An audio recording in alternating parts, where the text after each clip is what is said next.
No part of the Black Panther Party is as overlooked as their health programs. So, in honor of the upcoming anniversary of its founding on October 15th, 1966, by Huey P. Newton and Bobby Seale in Oakland, California, here are some things they've done you might not have learned in school. In addition to challenging police brutality, the Black Panther Party launched more than 35 survival programs and provided community help such as education, tuberculosis testing, legal aid, transportation assistance, and the manufacture and distribution of free shoes to poor people. Most prominent of these was the Free Breakfast for Children program, which fed more than 20,000 children every week at a time when there weren't any government programs to do the same. The government didn't start its pilot free school lunch program until after the Panthers were already doing it. Black Panthers also opened a school and offered community classes in economics, first aid, and self-defense, provided drug and alcohol rehabilitation, gave away groceries and clothing, and escorted seniors to medical appointments. They also made house calls, going door to door to people who were too afraid to go into the hospitals and to go to the doctor because of racial discrimination.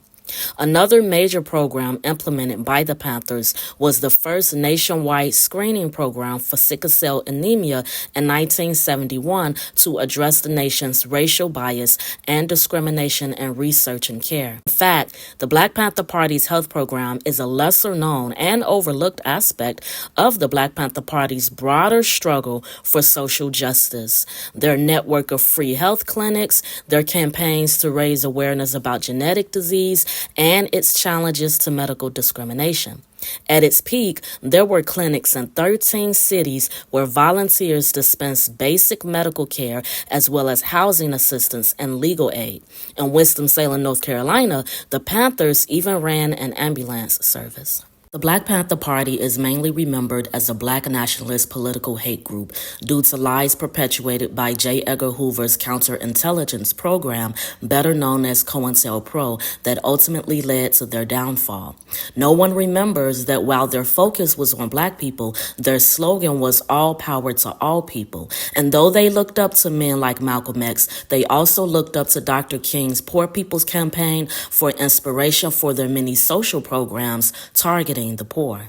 People forget that Dr. King was on the cusp of fully launching his Poor People's Campaign before he was assassinated. This was a program specifically designed to help the nation's poor.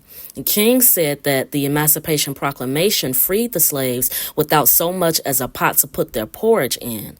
He said, quote, "It's all right to tell a man to lift himself by his own bootstraps, but it is a cruel jest to say to a bootless man that he ought to lift himself by his own bootstraps."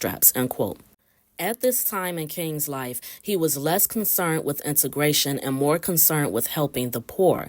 He said, quote, "We know now that it isn't enough to integrate lunch counters. What does it profit a man to be able to eat at an integrated lunch counter if he doesn't have enough money to buy a hamburger and a cup of coffee?" End quote. So getting back to the Panthers, they saw themselves as continuing Dr. King's Poor People's Campaign with their social services. Probably the most direct connection between the Black Panther Party initiatives and state responses is Nixon administration's funding for research into the eradication of sickle cell anemia. This came from the Panthers' work. Also, the universal newborn screenings for genetic diseases that started in the 70s.